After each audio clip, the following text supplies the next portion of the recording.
foi mestre de mestres, deu clase en varios conservatorios de danza de España e, ademais, publicou libros especializados en danza, indumentaria tradicional e folclore. En 1959 debutou como profesional no Teatro de la Comedia co Ballet Español de Rosario. Naquela altura, a crítica dixo el que era el bailarín de los pies alados, como Aquiles. Tamén colaborou coas compañías de Antonita Moreno, Mariemma e Marincé de Triana.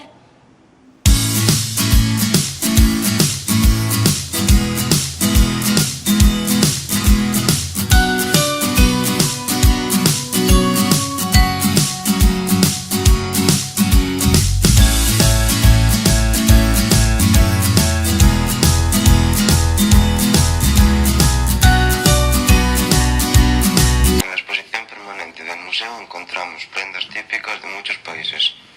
Destacamos los trajes de México, India, Brasil, España, Austria, China, Suiza, Polonia, Marruecos, Argentina, Cuba, etc. Y pequeñas colecciones de complementos. Abanicos, muñecas o joyas.